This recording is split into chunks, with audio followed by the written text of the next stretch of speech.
All right, everybody. Hello. Hello, hello. Yeah, thank you. Somebody said hello back. Thank you so much for making it back from lunch. Felix has a tall order. It's always tough right after lunch, but I have great confidence in him because I've seen him teach before. It's going to be awesome. So let me introduce Felix. Felix Oberholzer-Gee is the Andreessen Professor of Business Administration in the Strategy Unit here at Harvard Business School. He's a member of the faculty since 2003 and teaches in HBS Online's Business Strategy course. How many have taken that course, by the way, by hands? Oh, pretty good number. Awesome. Felix's research focuses on competitive strategy. He's the author of 3 books, most recently Better, Simpler Strategy, a value-based guide to exceptional performance. He's won numerous awards for excellence in teaching, including the HBS class of 2006 Faculty Teaching Award for Best Teacher in the Core Curriculum. So one other point I'll make, I don't know if Felix remembers this. Felix was the last person I interviewed with when I was trying to get my first job here. Do you remember that? Last person before I interviewed with the dean. So thank you, Felix. I like what I do, so I appreciate the help there. So please join me in welcoming Felix.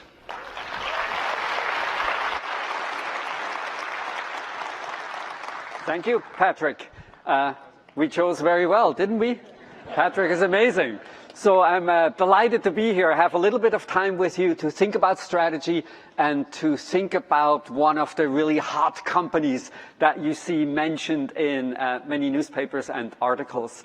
And I hope to make this as interactive as possible. So if you have ideas, if you have stories to share, things that you've experienced that seem relevant, please don't hold back. The more we can make this a two-way conversation, I think the more interesting it is going to be.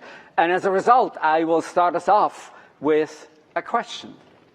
3 years from now, what do you think, who will dominate the market for short-term video? Is it going to be YouTube? Is it going to be Instagram? Is it going to be TikTok? Take 2 minutes, talk to your neighbor. Who do you think will win?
All right, all right.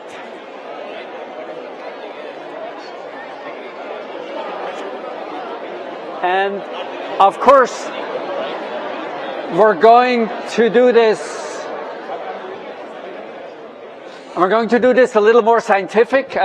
Connect to pollev.com and record your answer. We will see what you think in real time.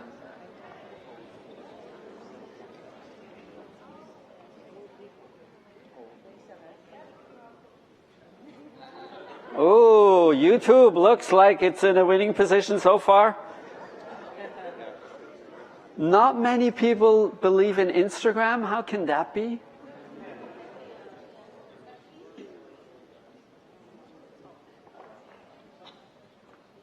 All right. Oh, it's a close race. Who knew?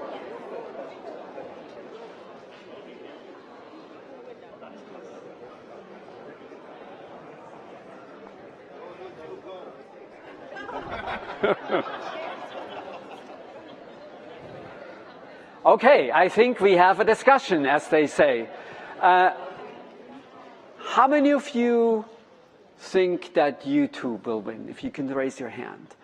Can I ask you why? And we need to wait for the microphone so that people online have a chance to hear us as well. So for me, I'll go for YouTube because they have a large base of content. And then second, they do short forms also. And they can do monetization. Okay. Yeah. And how does monetization matter? Yes, of course. For everyone. There's a lot of YouTube users that matters with monetization. And other than that, there's also like the community of creators that are real. Okay, okay, good, excellent. Now let's hear from someone who thinks TikTok will win. Can we get a microphone right here?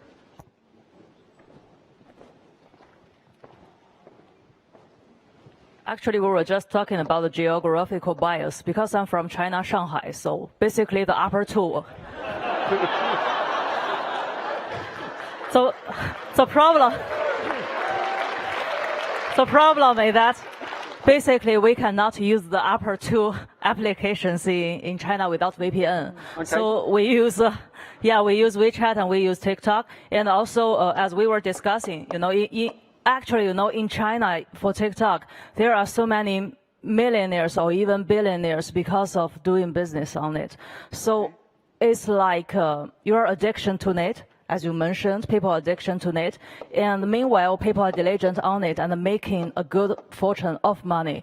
They are originally maybe just from rural areas. They are farmers from a small village, and they become a YouTuber on TikToker. Okay. That's it, yeah. Good, excellent. Now let's hear from someone who thinks Instagram is the winning play here. Please, if I can ask you, and a microphone. I think if we look at it from a creator's point of view, creators are falling out of favor with TikTok, and YouTube is not being successful currently with the short-term video model, and that just leaves Instagram. People seem to like Instagram, and they're still in favor with it. The only thing that they have a challenge with is monetizing it. Yeah. Why do you think creators feel more at home on Instagram? What's the idea? Well, I think they're more used to it to begin with. Okay. They can actually connect with people in a one-on-one manner, where TikTok, you might see the same people over and over again, but there's really no connection. Okay.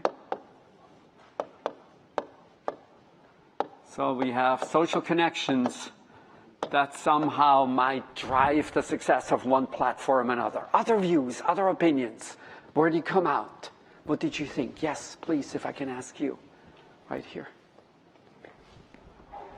Sorry to make you run. Thank you. I actually think none of them will dominate short-term video, in all honesty. A lot of them have their own flaws. Most of these organizations, most of their revenue comes from, it's all ad-generated revenue. And with, we're already starting to see, YouTube and Instagram start to actually lose wallet share in terms of ad revenue to other competitors. Tesla recently announced that they're going to start doing ads as well too, trying to get into the ad revenue market.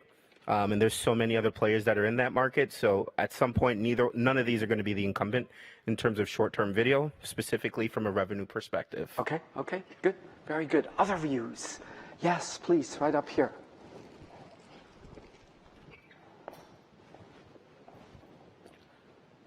someone new. It could be even ChatGPT. You never know. But the survey didn't give a third option, so I chose one. Okay. So I guess we have none, we have new, we have the established players. Are we out of options? A combination of all. Maybe it's going to be split in many different ways. Other arguments in favor of one or the other player? Yes, please, if I can ask you. Hi. If we had to choose between three, I believe TikTok, because it's the furthest in terms of innovation and personalized content. Okay. What innovation in particular are you thinking of? The user experience itself, just understanding the way user content is generated and how it's shared and personalized, the entire experience of the application itself. Yeah. And as always in business, even if you have a really great idea, next thing we're thinking about, isn't that something that everybody can do? Do you have a sense that they have something that is hard to replicate? I think it's their algorithm itself. Okay. Although it is something that can be replicated, there's a lot of work that needs to go into it for another, say, Instagram or YouTube to get onto the same level. So although it's not hard to replicate, it's definitely going to take time. Yeah. So maybe a delayed response from competitors. Yes, please, if I can ask you right here.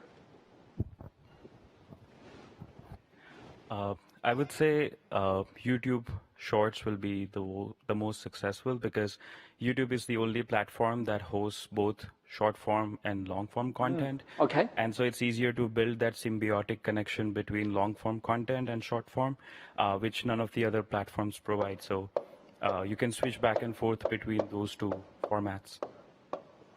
Yeah. How is short and long on the same platform an advantage? So if I discover a new creator through Shorts, then I would be inclined to explore their channel and subscribe to their long form content. That's how at least you could explore new areas or new niches where you feel that you can learn something new, whereas in other places it's just like you have the time limit, and then beyond that you can follow their posts and other things, but you don't get like the long form content that you get on YouTube. Okay, good, very nice. If I can ask you, right there.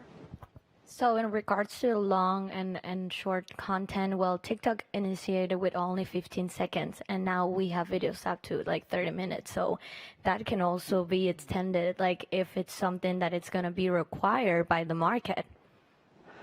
And your sense is TikTok is more attractive now that it has content of many different lengths? Correct. And it's going to be even more attractive to like the new generations, like the Gen Z. Because they have such long attention spans? Yes, they do. And TikTok has a great algorithm to determine what is it that you like and what is it that you don't. And so based on that, and Instagram and YouTube does not have that really specific algorithm. They have tried really hard, but they haven't succeeded so far. And for the new generations, and when I'm saying new generations, I don't mean teenagers, I mean kids. That's where they're going to TikTok. So that's the platform they'll be familiar with. Okay. It'll be the secret of the platforms, the algorithm that gives us the right length. Yes, please. So I think the thing with TikTok is that it's really relatable. Like you don't only see famous people, you can only see like regular people just talking, and it's relatable. Like you see someone getting ready to go to work, you see someone, I don't know, going to school. So I feel like it's more interesting for you to watch something that is relatable. And also, talking about attention spans, I think TikTok is great because if you have a long attention span, you can watch a 3-minute video. But if you don't, like me, for example, I just like scroll and it's really addictive. So I think that's the thing. Okay, good. Keep these ideas in mind. We will get back to them very shortly. 2 more ideas. Yes, please. Can I ask you? Hi, I think it's basically what the others have said. But in my mind, I think it would be what kind of consumers we are trying to attract. Okay. So if we can find a platform which is one-stop, which attracts the young generation, which attracts people who are using long videos to do their professional kids educational websites. If one of these platforms can combine all of these, then I think they will win. And are you thinking of that as an advantage for the platform or as an advantage for the users of the platform?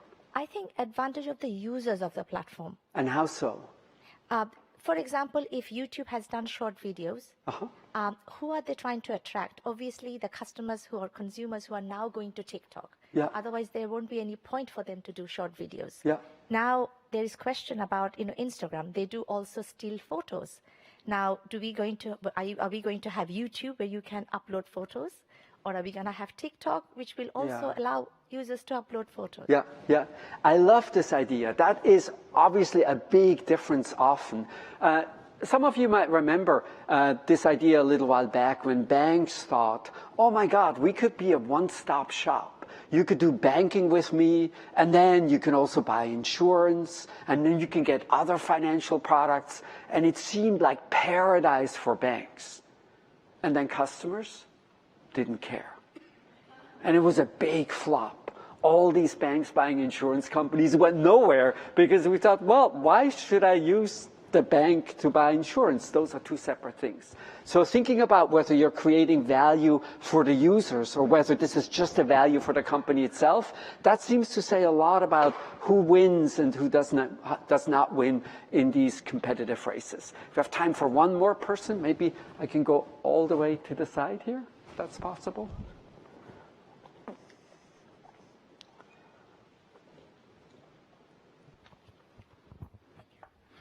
Thank you very much. I think it also could be related to the devices, because device landscape is going to change in the future.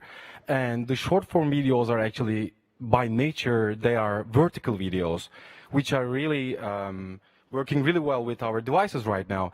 But in 3 years, we might really have a better high-tech glasses and this kind of stuff, and these actually will support landscape videos. And if the TikTok and Instagram is going to stay, or Meta is going to stay with the vertical versions, then YouTube really might have a value there. Good, good. That's a very interesting observation. It's generally true, right? So what we call a complement, say the hardware and the software, these complements typically don't play a big role when new businesses, when new formats come along. And then as competition matures, as companies become more similar, as the products become more similar, the locus of competition often shifts from the core of the product to the complements. Who can get the best connection? Who can get most value of the complementarities between hardware and software? All right, so I have to say, I'm a little confused. All of these arguments make perfect sense to me. And yet, I see really great arguments under all three headings.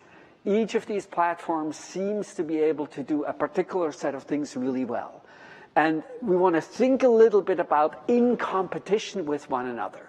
Who's ultimately going to win? So let's backtrack just for a moment. How many of you are on TikTok in the first place? All right. How many of you are on TikTok every week? Okay. How many of you are on TikTok every day? Oh my God, these are the hardcore. How many of you are on TikTok right now? All right. So let's think about where the big success comes from. Why it is that TikTok has been so successful. What did they do that was so amazing? They came out of nowhere. And then all of a sudden, before you know it, in an audience like this, you have like lots and lots of hands going up when we're asking who is on this particular platform. What's amazing about it? What do you love about it? What was different from what you had previously?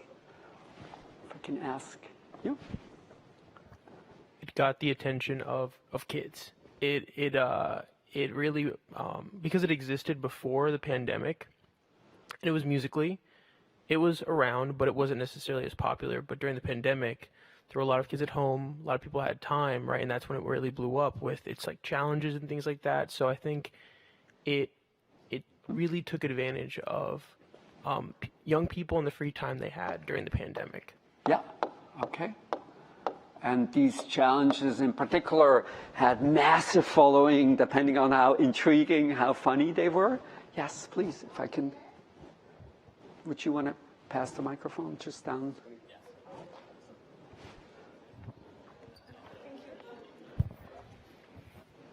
Thank you. Hi. So I want to bring a new idea. So it's against TikTok because they rely on artificial intelligence for choosing, for presenting videos for people. Yeah. So maybe, in my case, it's something that's make me a bit concerned because I want to have my I want to still choosing what I want to see.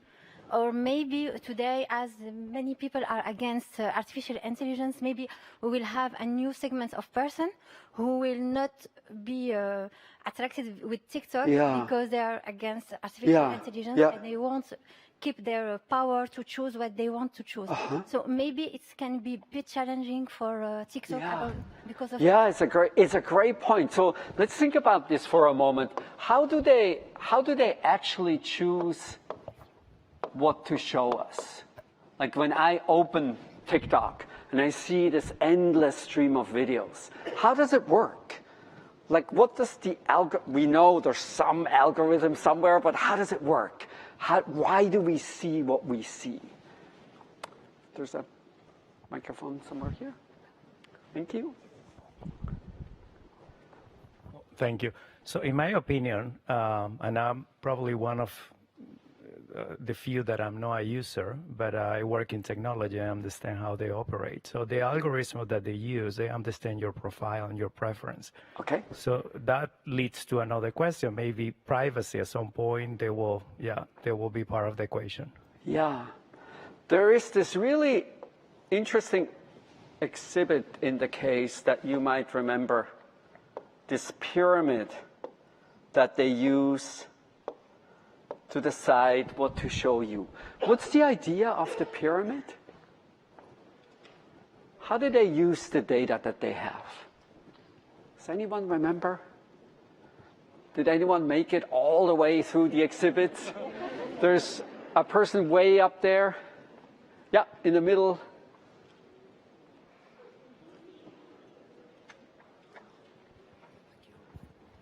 So it push any new video to a certain number of people. Okay.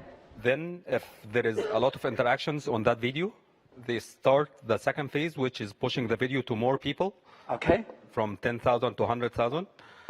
Then they are applying amplifier to promote the video again. And if the video enters the trending chart, then it appears to everyone. Okay. So this is very confusing to me, actually. For the first two levels, we're not using personal information at all. I know everything about you. I know the last videos you watched, what you like, what you don't like, when you laugh, when you go to sleep. I know everything. And then I see new content, and I completely disregard everything I know. How does that possibly make sense? How is that a good idea? That seems so wasteful. Yes, please, if I can get a microphone here.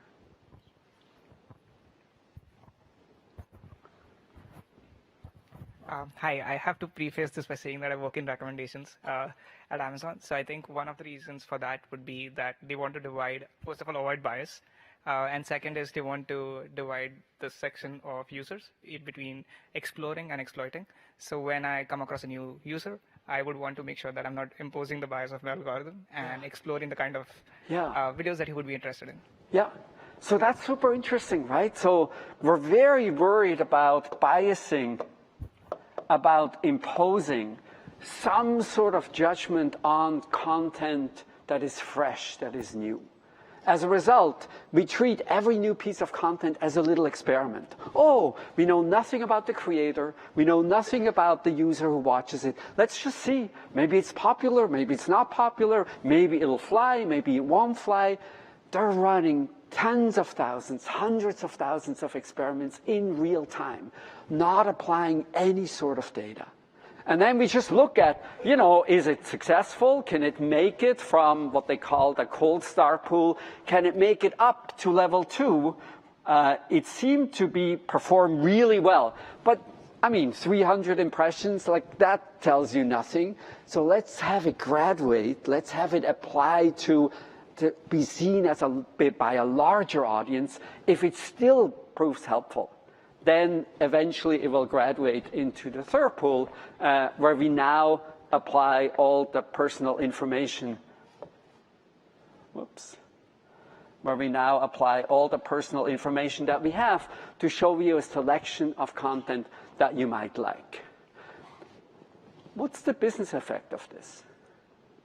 It's an interesting engineering decision to do it that way. What are the business consequences? Yes, please.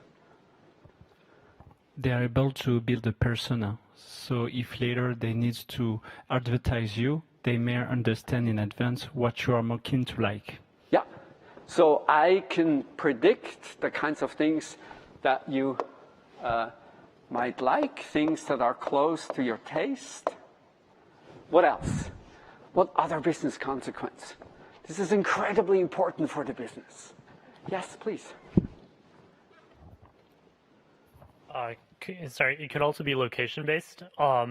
If the people in the Boston area are going to be looking at certain things versus someone who's in New York who may not be interested in something that's in the New England area. Yeah, so in the end, it's highly, our experience with it is highly personal, but the personal starts from an unbiased set of experiments. What's the business consequence of this?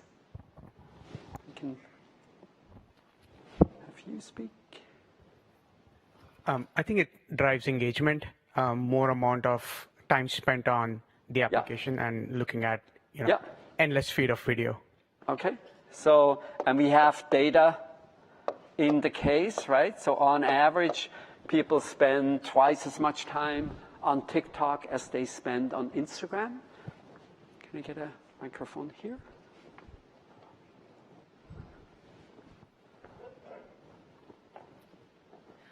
There's a thing in China called multi-channel network. So it's built a whole ecosystem. Like, for example, some musicians or artists, they become the influencer.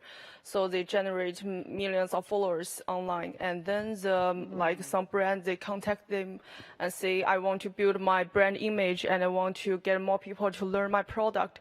So this influencer work with this kind of MCN company, and MCN company will build a strategy for the brand and help the brands to sell more products. So that's why that lady said they generate millions and even billions of revenues through this kind of thing.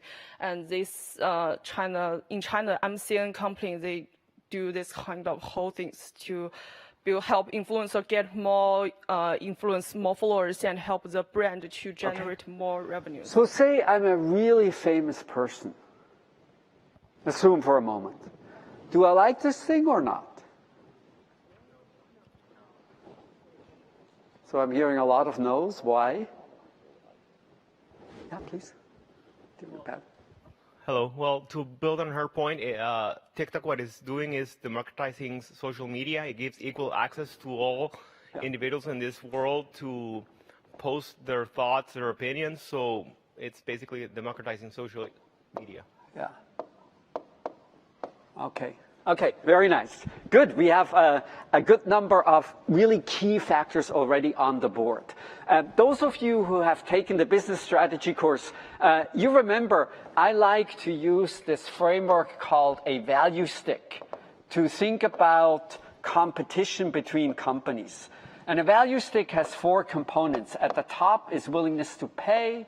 Then we have price, which of course here for users is 0. We have the operating costs of the company, and then at the bottom, we have something called willingness to sell. Someone walk us through quickly, what is willingness to pay? What is willingness to sell? Yes, please, can I ask you?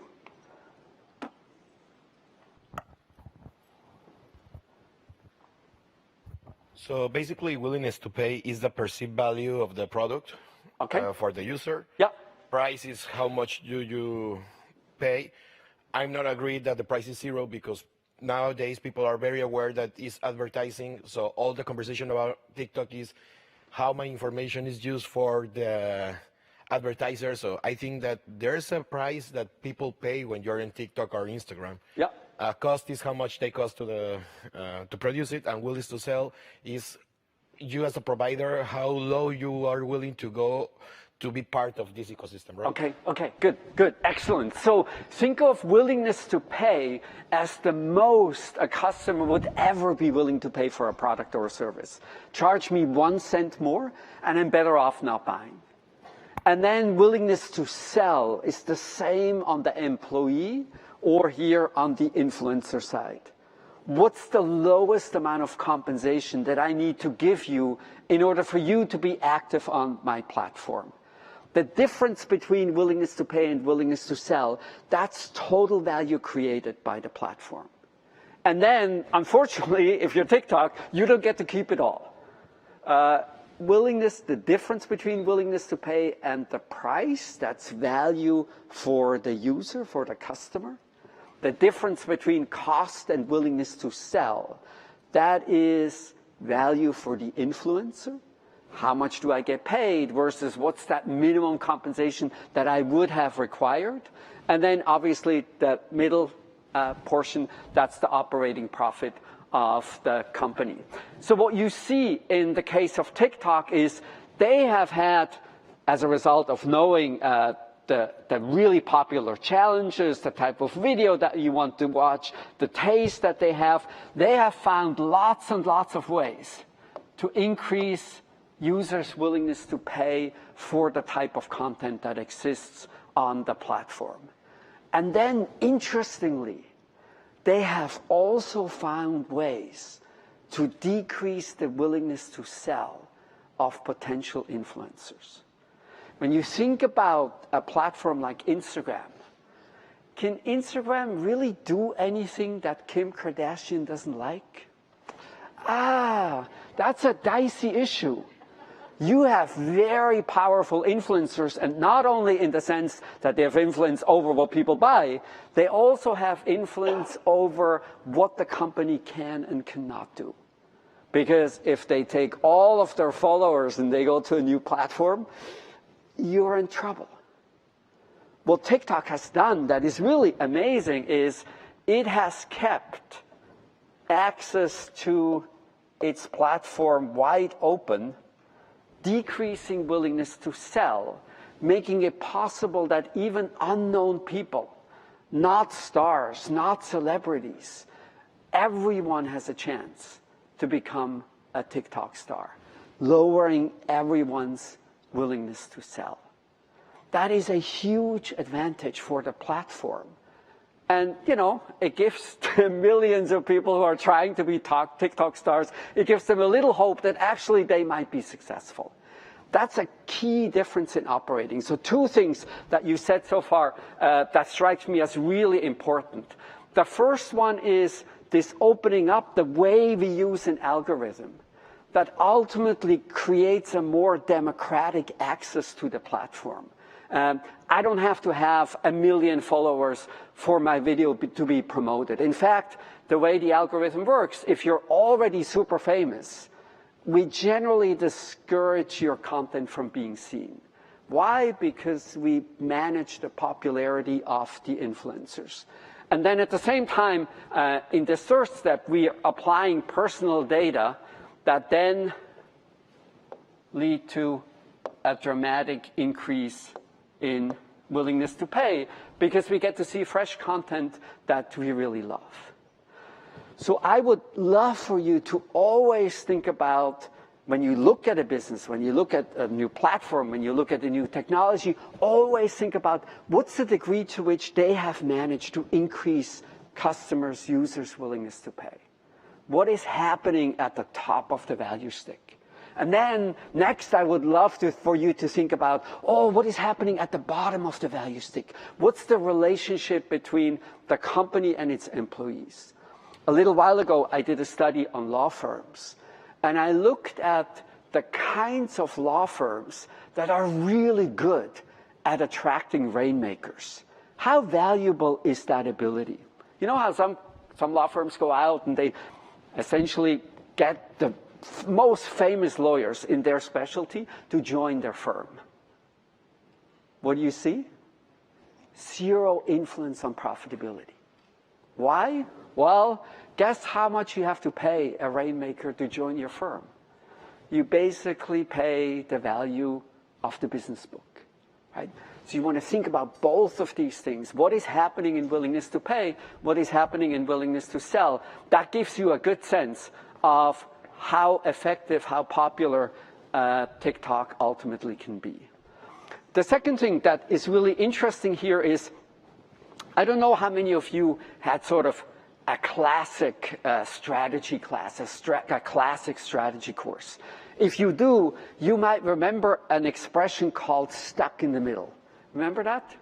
Stuck in the middle was if you try to be high quality and low cost at the same time. And the prediction was it's not going to have a pretty ending. You're not going to be really high quality because you worry about cost. You're not going to be really low cost because you worry about quality. You were, quote unquote, stuck in the middle, which I guess is hell for strategists or something like this. I'm here to tell you now, companies like TikTok in a digital economy are everywhere. Every other company I look at has amazing quality and low cost. One implication for you is whenever you have an idea to increase willingness to pay, think about, oh my God, could that also be a way to make work more attractive, to be more democratic, to be more open, to engage people you wouldn't have traditionally engaged? Or if you have an idea how to lower willingness to sell, make work more attractive, could that also be a way to increase customer willingness to pay? Always think about both ends of the value stick. And if you can enlarge both of these, raising willingness to pay and lowering willingness to sell, oh my God, you have an amazing business. You have a business that people love. And look at what happened to TikTok. They came out of nowhere and people really loved it. And they were able to create a lot of value at both ends of the value stick. Now, of course, in strategy, we're always thinking about competition next. So if I were to sit down and we would talk about the strategy of your company, literally what I would do is I would maybe take out the paper napkin or take out the piece of paper and I would draw the value stick and I would ask you, what are you moving? Are you moving willingness to pay? Are you moving willingness to sell? What about prices? What about cost? And then once we have that little conversation, I would ask you, and now that you have created value in amazing ways, how many of your competitors can do the exact same thing? Because think about it. If I have a value stick that looks exactly like the TikTok value stick, it's the exact same thing. How do people choose between competitors that offer the same thing? You look at price, right? There isn't really all that much left. If you have identical value stick, prices loom really large. In fact, in your business, if you experience your customers as being very price sensitive, all that means is they look at your value stick and they think your value stick is basically like everybody else's value stick. As a result, I pay a lot of attention to price. Now, think about the last job you chose. If willingness to sell across many companies is roughly the same, how do you choose? You look based on compensation, right? So compensation will loom really, really large. And so the second step in thinking about strategy is, I have created an amazing value stick. What are the chances that someone else will do the exact same thing?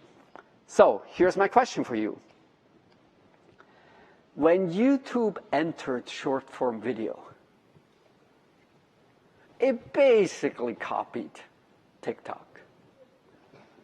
And then it seemed to make matters even worse by saying, oh, and let's develop a version of TikTok that is also much more expensive to run because we're going to pay these influencers a handsome amount of money. Take 2 minutes, talk to your neighbors. Is that completely insane what they did? Or is there a good reason to think that the YouTube strategy makes sense? 2 minutes, and then we'll vote.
Super interesting.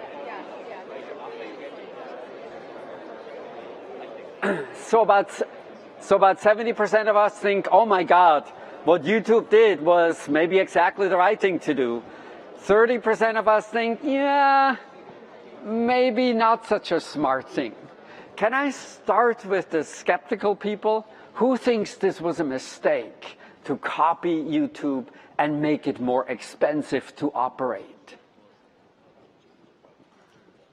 Sorry, to copy TikTok. Yes, of course. Yes, please.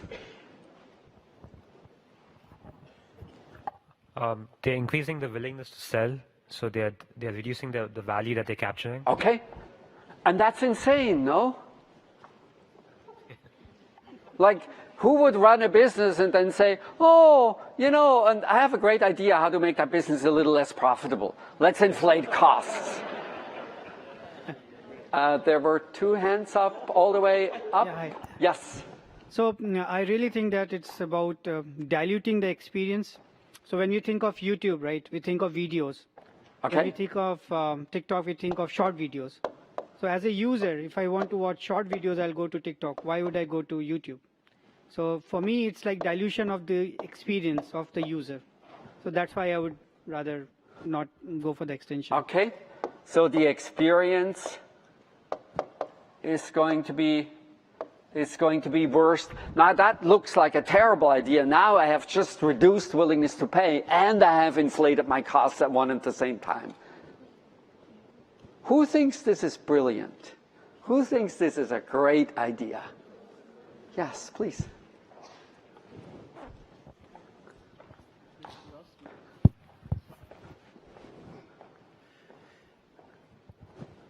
I'm quite close to some influencers, and what I have seen is that they have been using TikTok as like the Best Buy of Amazon. So they like post 2 videos on TikTok and check which one has like a greater engagement, and they go and post that one on YouTube or Instagram. So they kind of filter the videos on TikTok, and they go when they get better reimbursed. And so what's the link to your liking what YouTube has done? That they are, the influencers are more attracted like to YouTube and Instagram because they get better pay. But they go with the videos that are like filtered by TikTok, who got the better experience. Okay, so we might be better at attracting the influencers. Other views, other ideas. Yes, please. Right here, if you could pass the microphone. They can be buying market share to a future endeavor. Yeah. And obviously, they are commoditizing the experience, lowering the cost, make it less profitable, but with a greater good. Yeah. Generally speaking, do you think it's a good idea to buy market share? If you want to sell the company, or if you're going to engage in a new endeavor that requires that market share for a greater good, it does. If not, it's just losing money. Yeah. But what about a company that has amazing market share but is not that profitable? No, it will dilute profits. Yeah. It will not be a good idea. Yeah, yeah. So that's right? So market share is probably the last of the metrics that you ever want to look at if you judge the success of any company. Right? We all know really small companies, almost no market share, and they're highly profitable. And we all know American Airlines, amazing market share and nothing to show for it. So probably the last thing I would ever think about is, what's the impact on market share? What I would think about, just as you explained, is what's the likelihood that the enterprise value, that my venture becomes more valuable because I have taken a particular course of action. Other views, why is it brilliant what YouTube did? Almost 70% of you said, that was actually a really good idea. Can I get the person right up here? I think it's a great idea because what they have been able to do is all those people who are actually going to TikTok or already going to other platforms can actually remain on YouTube, which they're used to, and those users are actually getting more out of it. So for example, I used to look at YouTube for long videos, and today I have short ones. I don't have to have another app if it is serving my purpose. Even if I have to have, maybe 80% is served here, so my usability on this one has increased, which will help Google to Thanks. So are you thinking about that YouTube is much larger today than TikTok to begin with? At least from mindshare perspective, yes, although TikTok has really come up well. Okay. But yeah, and I also believe on the previous point, market share for this one is important because that's how everything is driven. Yeah. Advertising revenues, etc., etc. Yeah. If let's say YouTube from 50% becomes 20, you lose that much. Okay. Yeah. So the case says at this point in time, YouTube is still 3 times larger than TikTok. So we have a much larger user base. What's the conclusion for costs? If I'm really large, how do I think about costs? Yeah, please. Right there.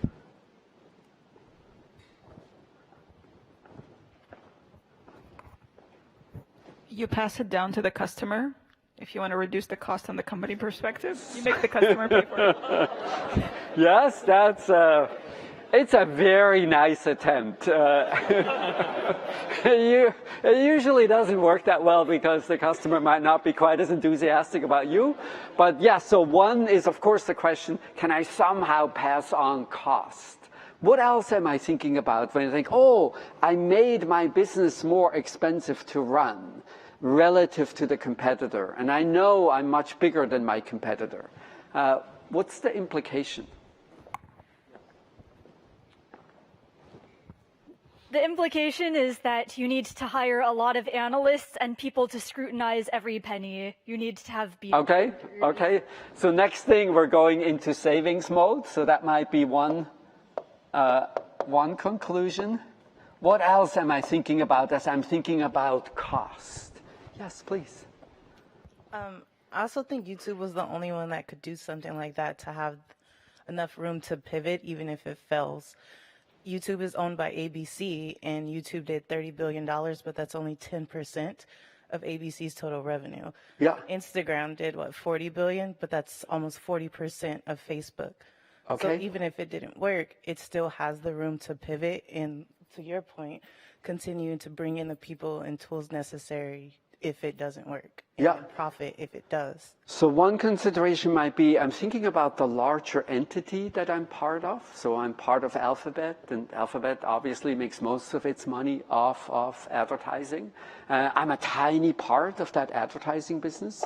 To the extent that there's something to defend, we're going to defend the search and advertising business. We don't really care all that much about video because it's a smallish part. So that's one consideration. What else are you thinking about as you're thinking about cost? Yes, please, right here.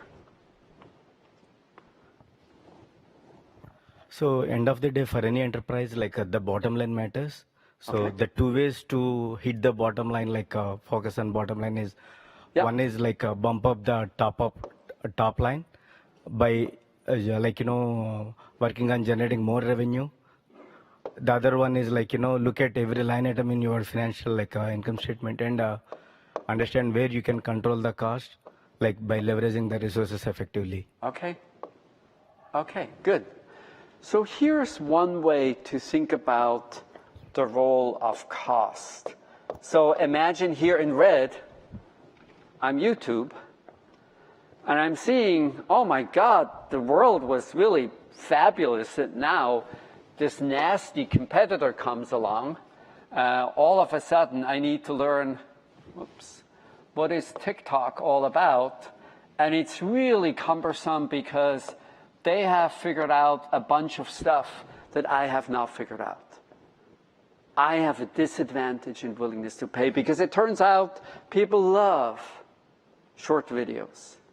And it turns out the kind of algorithm that always brings fresh, new content from people I don't follow. Oh my God, that's too good to be true. I know my Uncle Steve goes to Mexico on vacation every year. Looking at his beer belly one more time might not be the best thing experience on Instagram. As a result, seeing something that I've never seen is really great. And so you're thinking about two things if you're YouTube. You're thinking about where can I possibly beat TikTok? And where will I never really have a chance? And so one sense might be that, well, beating TikTok at its own game, super, super hard. If I'm lucky, I can introduce short video, and maybe if this works really, really well, I'm going to roughly match what they have done. But that doesn't really give me an advantage. So what else could I do? Oh, I could make the business more expensive because one of the secrets is that these guys had really, really low cost.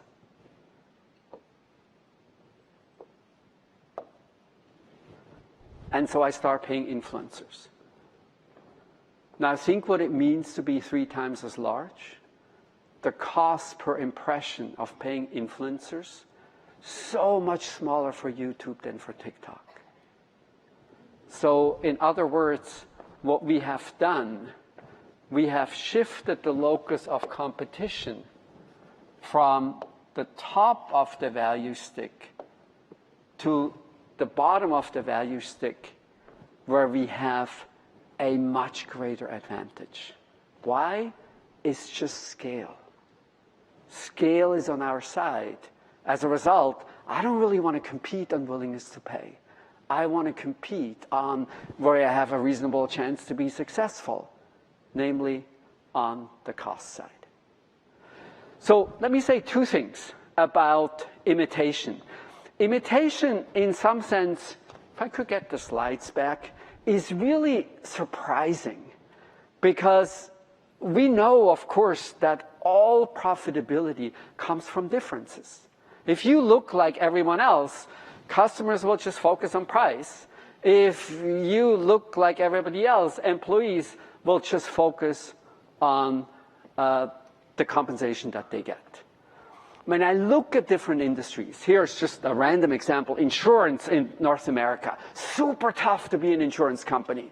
If you ever get a job offer to work for an insurance company, run as fast as you can. It is a really tough business to be in. And yet, look, while average return on invested capital is really low, there are some companies that are amazingly successful. Maybe you want to consider those job offers. Where does it come from? Increases in willingness to pay, decreases in willingness to sell. It's all about differences. And that is true across every segment in the economy I have ever looked at. These bars just show you the width of the distribution in the return on invested capital. The left-hand whisker is the 10th percentile.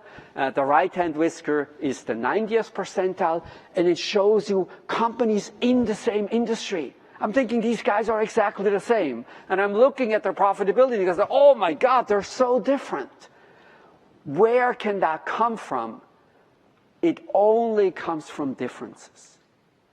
And so seeing an industry that imitates, where you have a great idea, and next thing you know, I'm going to do the same, my first response is, are you nuts? That's the last thing you want to do.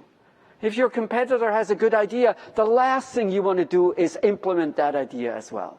It destroys any hope of being profitable. And so the question is, why do we ever see imitation?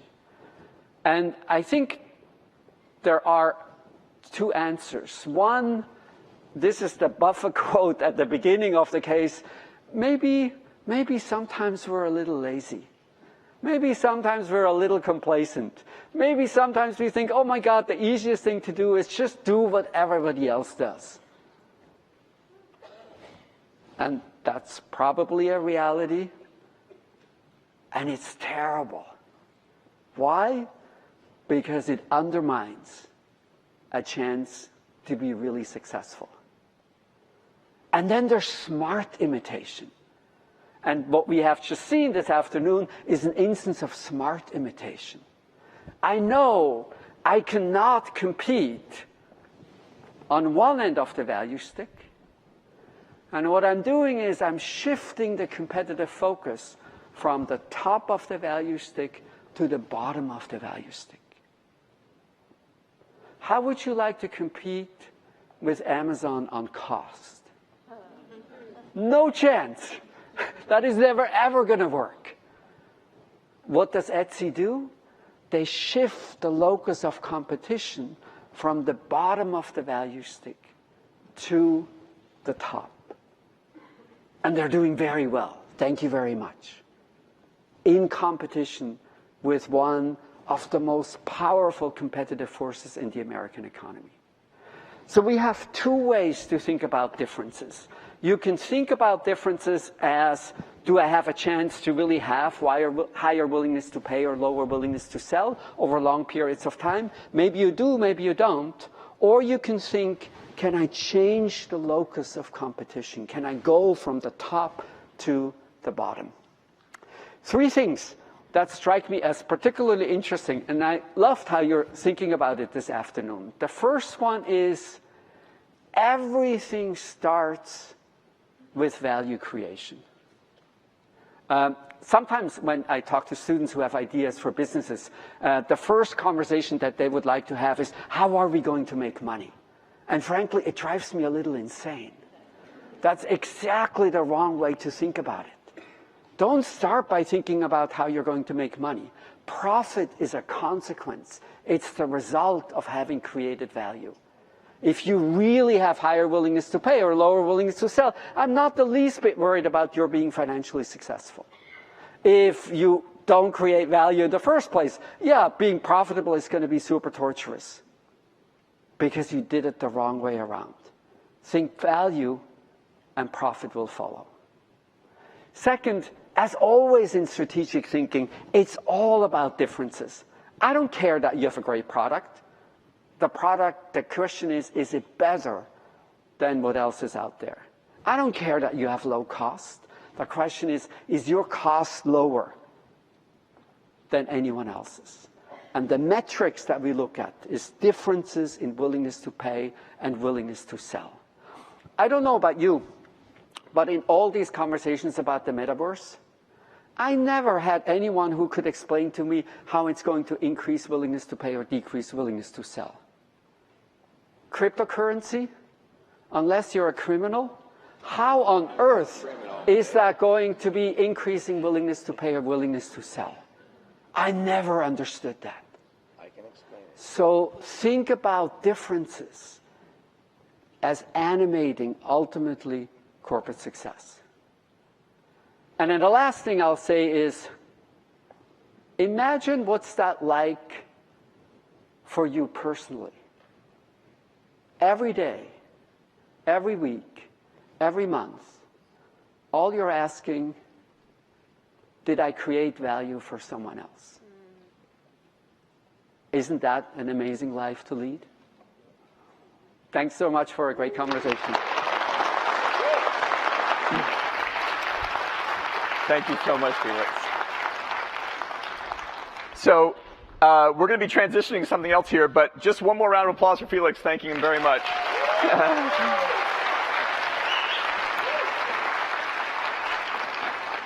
By the way, so they're going to be setting up behind me here. One thing that I love about HBS, and certainly my experience here, is these are pretty complex topics that are addressed by the faculty here. And really, the beauty of the research done is not necessarily the research itself, but it's distilling it down to relatively simple models and visuals that allow you to actually take action based on what the research shows. And I think Felix demonstrated that fabulously. By the way, for what it's worth, we think about these things inside of HBS as well. And HBS Online is a great example. I often say that one thing that has given us a competitive advantage, it was established more than 100 years ago, and that's the case method. Because I think, as many of you would probably agree, and obviously there's a selection bias here. If you've come to this event, you probably do agree with me, is that case learning through storytelling, when combined with these models, is exceptionally powerful to kind of help things sit in your brain in a way that makes them actionable. So anyway, I thought that was a great example of that. So we're going to be bringing a panel, which is, are you all ready? Chatting in the corner. Come on down, everybody. I'm going to introduce Simeen, who's our moderator for the panel, and then she'll introduce the panel. So Simeen runs HBS Online here at Harvard Business School, and I'll just give you a little of her bio. She is the Senior Managing Director of Harvard Business School Online, driving the organization's growth strategy and long-term success. She previously held leadership roles in publishing, including Vice President of Strategy, Business Development, and Marketing at Harlequin, and general management positions, I'm going to pick my page here, flip my page, for various online brands at Time, including InStyle and Essence. Earlier in her career, she was a consultant at A.T. Kearney. She earned, I always forget this, by the way, Simeen, I always forget what your undergraduate degree is in. Oh, don't say it, I was going to have them guess. If you heard that, Simeen has a BS in Geological and Environmental Sciences from Stanford, and she also has an MBA from Harvard Business School in 2002? 2001. So, what's that? You're giving away my age. Oh, I'm sorry. Well, I was 1999, so I'm giving away mine too. So, with that, please say hello to Simeen. Thank you. Thank you, Patrick. So welcome to our afternoon panel, which is titled, What's Next for Innovation? Identifying Untapped Opportunities. And as we can all attest to, Felix is a hard act to follow, so we'll try our best. So first I'm going to introduce our panelists, and then we'll have sort of a 45-minute conversation related to some really important topics related to technology, and then we'll open it up for audience questions as well. And there will be a break at the end of our session, so bear with us for the next hour or so. So first, on my left here, we've got Professor Hima Lakkaraju, who's an assistant professor at Harvard Business School. She focuses on the algorithmic and applied aspects of explainability, fairness, robustness, and privacy of machine learning models. Hima has been named as one of the world's top innovators under 35 by both MIT Technology Review and Vanity Fair. She's also received several prestigious awards, including the National Science Foundation Career Award and multiple Best Paper Awards, as well as grants from the National Science Foundation, Google, Amazon, JP Morgan, and Bayer. More recently, she co-founded the Trustworthy ML initiative to enable easy access to trustworthy machine learning resources and build a community of researchers and practitioners who are working on the topic. So next, we've got Professor, definitely. So we've got Professor Rem Koning, who's an assistant professor at Harvard Business School. Rem's work explores the drivers of entrepreneurial progress and inclusive innovation. He's the co-director of the Tech for All lab at the D-Cubed Institute at Harvard. That's a new institute that was established a couple of years ago, which is Data, Digital, and Design Institute, where he leads a group of interdisciplinary researchers studying how the rate and direction of science, technology, and startups can be accelerated and shifted to better benefit women, minority groups, and people in emerging and developing countries. Okay. All right, so we're going to start our discussion today talking about the hot topic of the day, AI. So not an hour goes by, sometimes minutes, before we talk about ChatGPT, machine learning, large language models, generative AI. Many of these words, I know both of you were very familiar with these words well before, 6 months ago, but many of these words have really come into our consciousness really recently. So would love to open it up, and maybe Hima, we can start with you. What in your mind, should we be nervous about these technologies? Should we be excited? Both? What's hype and what's sort of real in your minds? Wow, that's a deep question right off the bat there, so I'll try my best to address that. So should we be nervous or should we be excited? I think we should probably be a bit of both, just like we should probably be a bit of both with anything that's new and not fully understood, right?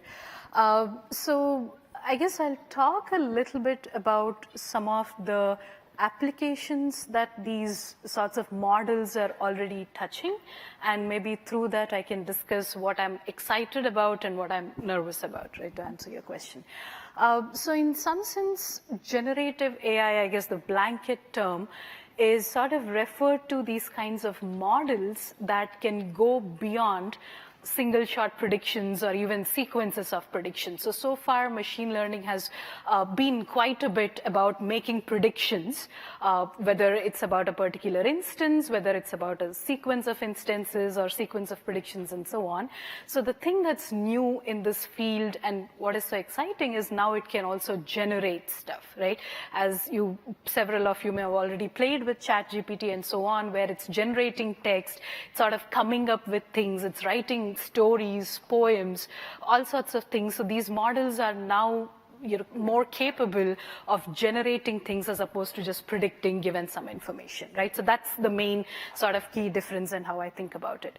So now that we have spoken about generation, so these models, so where can we use them, right? Already right off the bat, things which involve content, whether it is sort of taking snippets of text and generating photorealistic images, or for that matter, any kinds of images, paintings in Van Gogh style, and so on. So these models are capable of doing that, and of course, they're also capable of helping people edit things, generate content, like our students are not really trying to write on their own anymore and are using ChatGPT for a variety of reports, which, is making us nervous on different levels, right? It's not just the student. Well, I'm sort of trying to take the blame off the scribe. Right. So, I mean, these sorts of tools are now touching applications which involve content generation. Whether it is, maybe we are going into a future where we see these models writing novels, writing screenplays, all these sorts of things. These models are already generating images that people are using, and they're sort of replacing freelancers that used to create art for, let's say, websites or other your local stores and so on. They're all being replaced by these kinds of models, right? So that's what these areas are touching upon. And when I say replace, that's a little bit of, I'm saying it with a little bit of concern, because I think these models were just sort of thrown into the world, and now they're affecting several demographics of people or professions of people in terms of their livelihood, right? So there was no sort of contingency plan for that. There was nothing that was accounted for. Something was put out there, and now suddenly a bunch of people are seeing a threat to their jobs, right? So that's the part that makes me nervous, that I think the economic implications of these models haven't been thought out through to the end. Similarly, the ramifications of the content these models are generating, are they biased towards certain demographics? Are these things even generating, factful, truthful content? Not really, right? So they're sort of all over the place. So I think these models haven't been vetted enough. Their economic implications have not been studied enough. That part makes me nervous. But at the same time, these models are clearly amplifying the productivity in a lot of segments. For example, where people were spending like hours and hours together generating sort of trivial content, these models are able to help with that and like sort of increase the speed or efficiency of that, right? So in that sense, I think it's promising and exciting that they're able to affect the productivity of different segments of people positively. But the fact that we still haven't fully vetted their behavior, or even for that matter, their impact on economic implications. So that's what is, I think, concerning and nervous. I mean, wonderful summary. I would say I'm super excited on the one hand, right? So like the numbers that are crazy, like you look at people going to just ChatGPT, and there's other AIs that are real and very important. We'll get into those as we talk. I mean, this is a product that if we were here in November, we wouldn't be talking about. Which is just insane. You look at the growth, and it's not just in the U.S., right? So there's a company called SimilarWeb that tracks who visits what websites. You go to India, you go to Nigeria, you go to Europe, you see huge amounts of users from all over the world. One demographic group that's not using it enough is women, right? So if you look at who's going to ChatGPT, it's 75% men, 25% women, something we're thinking about on how to fix.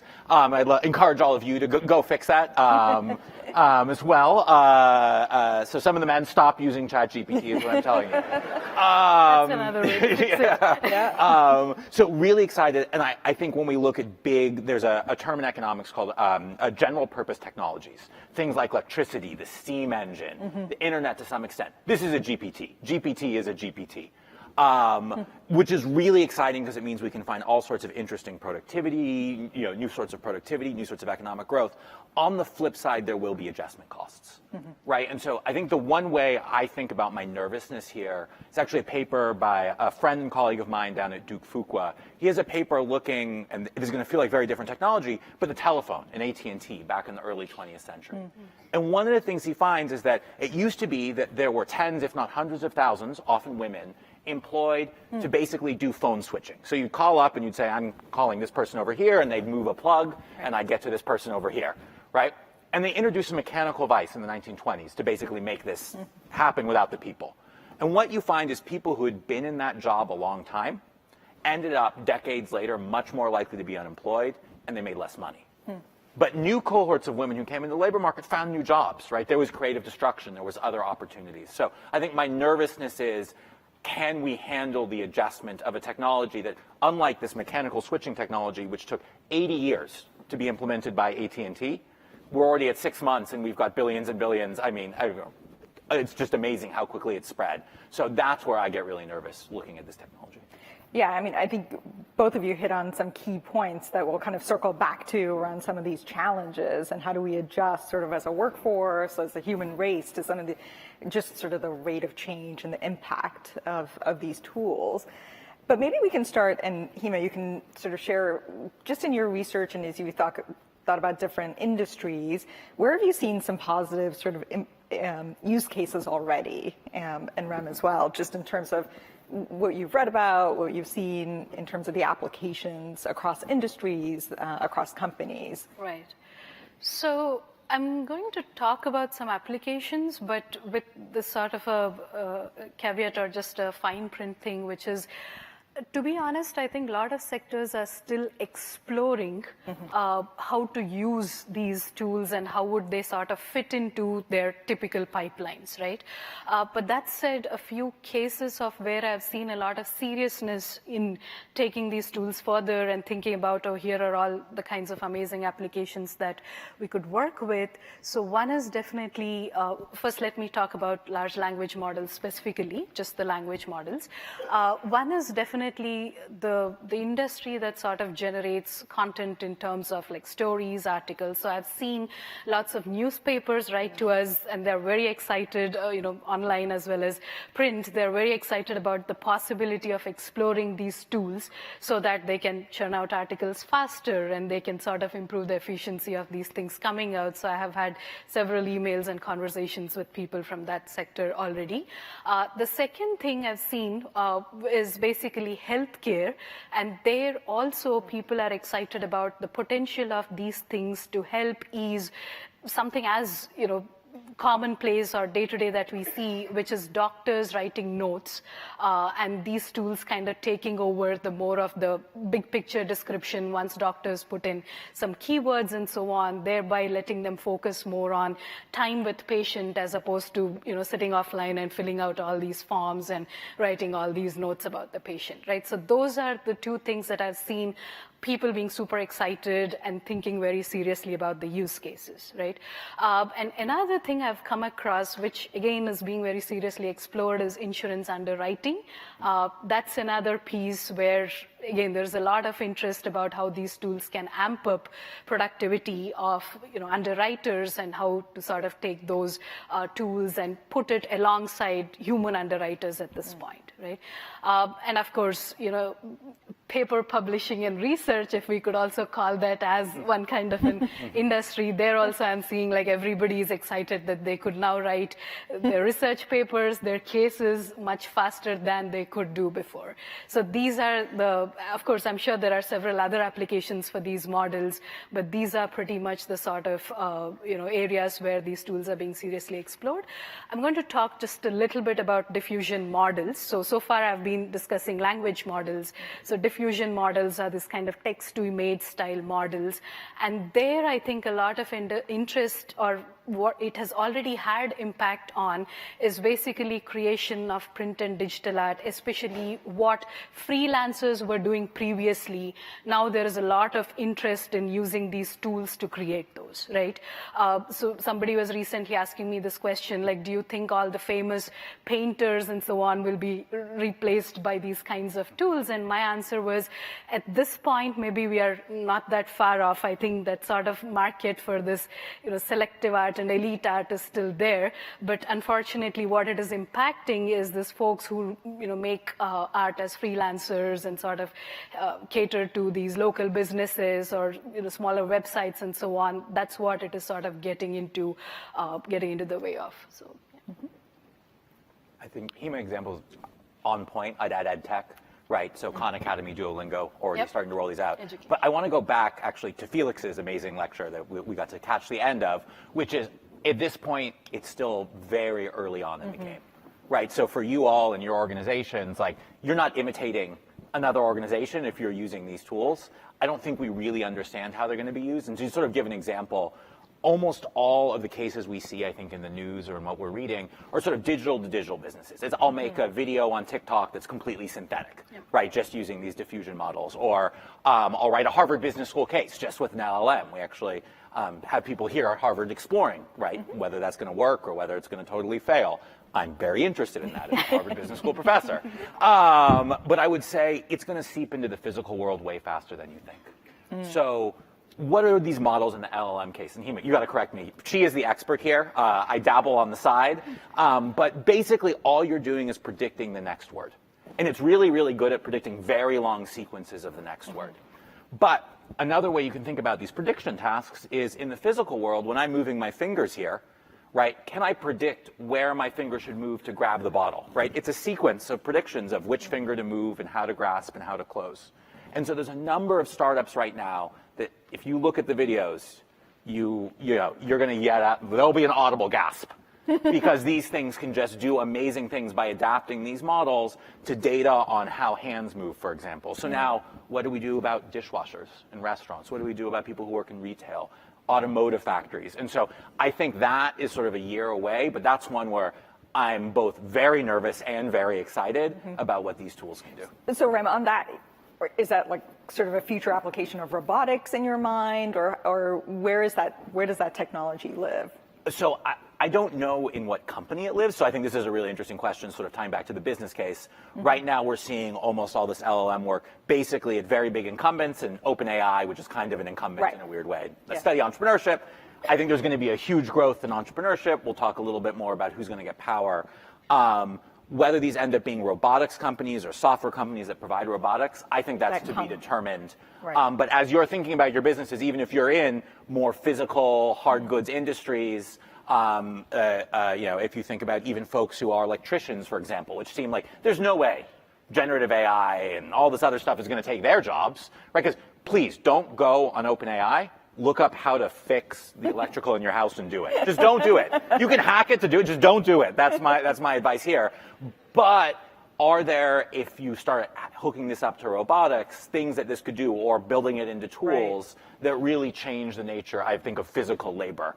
And that to me feels just fundamentally very different and exciting, but also that has real consequences for inequality as well. Right, because what you're talking about there is not only disrupting the knowledge economy, but it's also the industrial economy, right? Yes. So there's certain layers here that we're going into.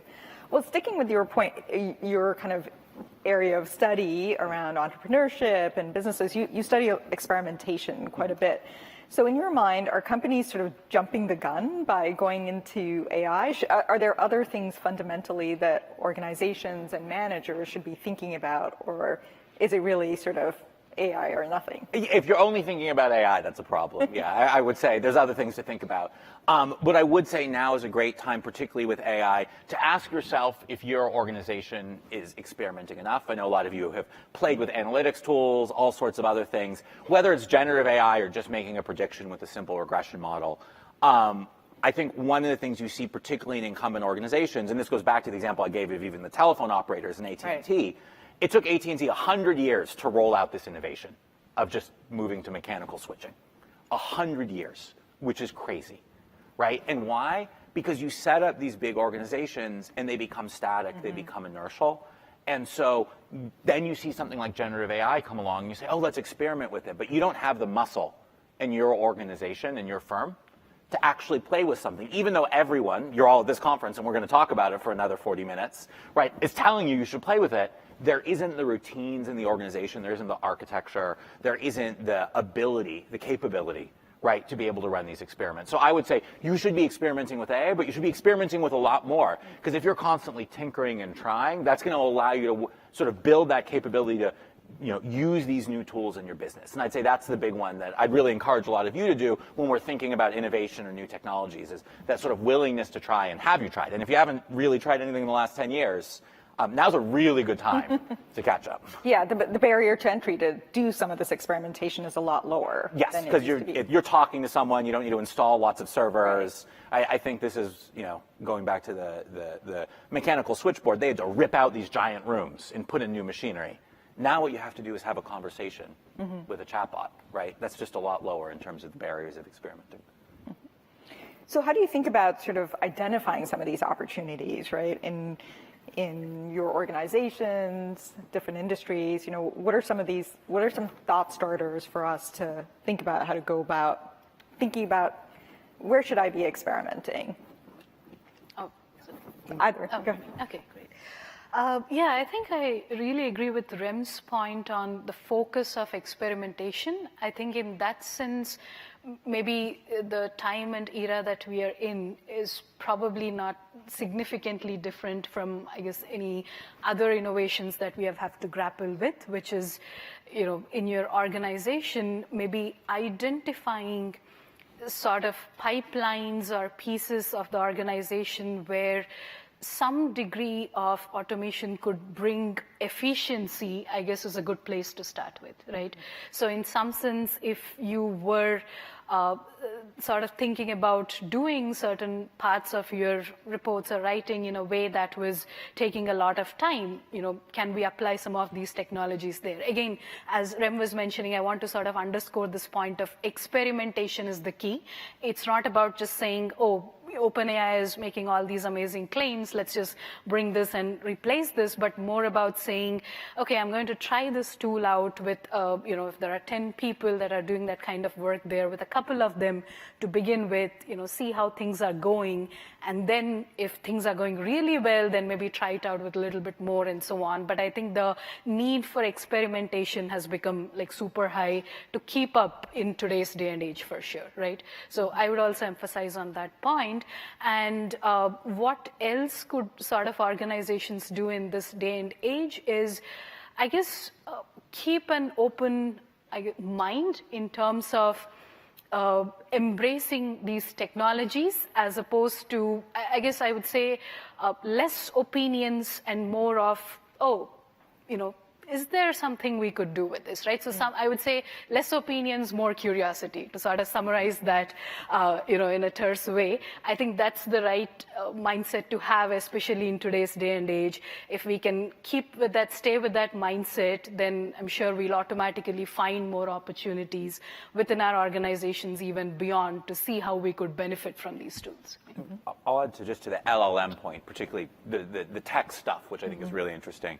Is a heuristic I've been using on this is, what has this tool done is it's lowered the cost of having a conversation. And we might think having a conversation, all of you are sitting next to people, so the cost of having the conversation with someone next to you right now, right, really low, right, after, we've done this panel, right, is really low. But in a lot of cases, you might be out in the field, or I do actually a lot of work in emerging markets.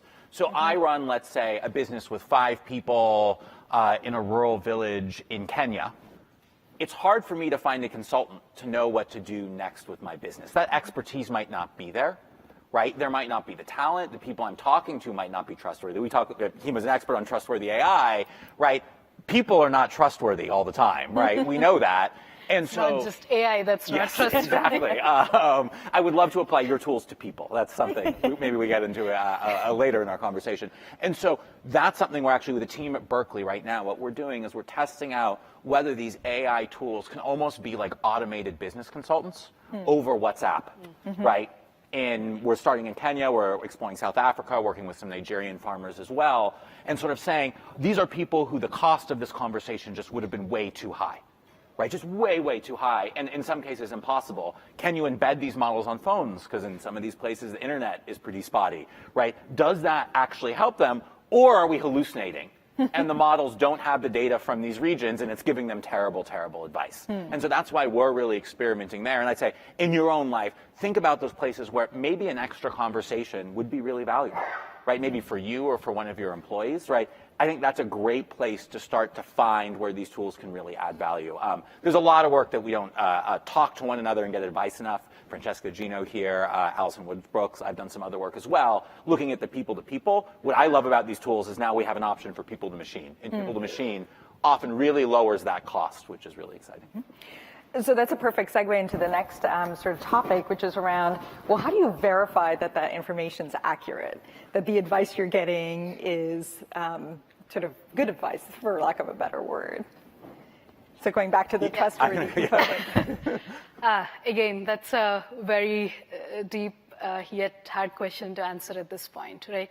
So at this point, as a generic advice, I would say we always need to double check the information that these tools are giving us, because as Rem already pointed out earlier, let's specifically talk about language models like ChatGPT or GPT-style models, right? The thing that they're good at doing is predicting the next word in a sequence, or a sequence of words given, certain things that you have provided to it, right? That's all they're good at doing. They're sort of what is called as an autoregressive model, which means what are the next n words given what I'm just telling you now, right? So there is no sort of guarantee that these models come with that the next 10 tokens that it is producing are trustworthy, they're facts, and they've been checked with information from verified sources.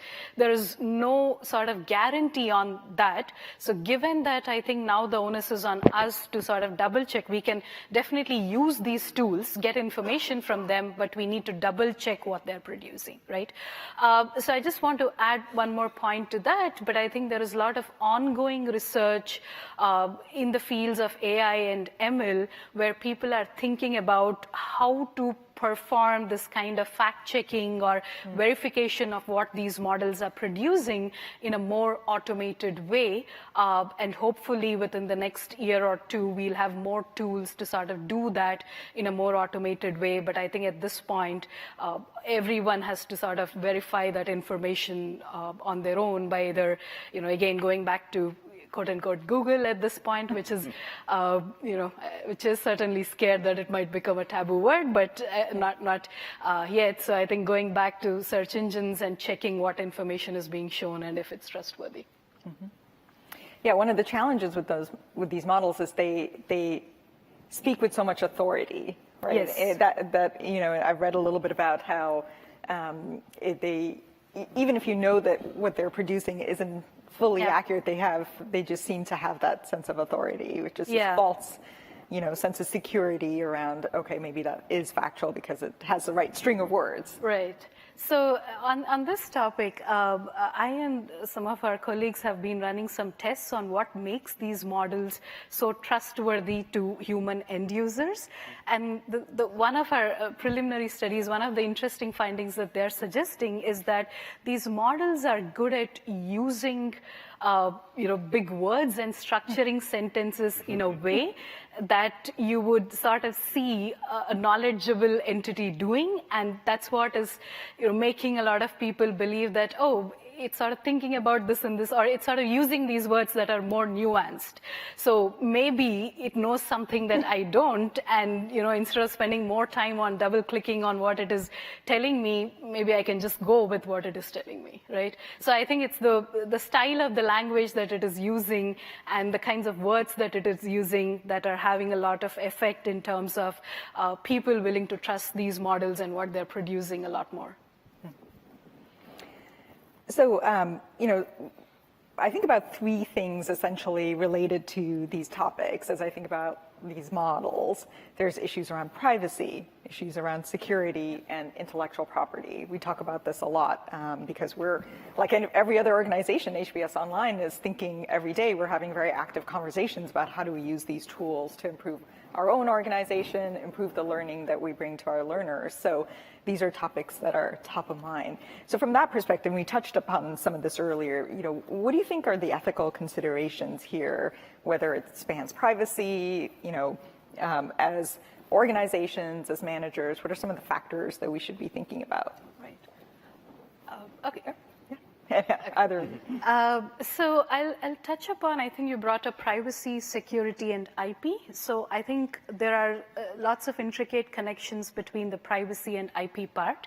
The reason why I say, and especially in the context of these models, the reason why I say that is a lot of recent research in AI and machine learning is showing that these models are sort of memorizing the data that they were either trained with or sort of fine-tuned with. So basically any kind of data that you provide in order to tweak these models, they're somehow getting into the phenomenon of memorizing that data and then when asked questions later, like verbatim reproducing it, right? So this is why I think there are issues both from a privacy perspective, because you're sort of if you're fine-tuning these models with, let's say, data of like private individuals, which should ideally not be shown to other people.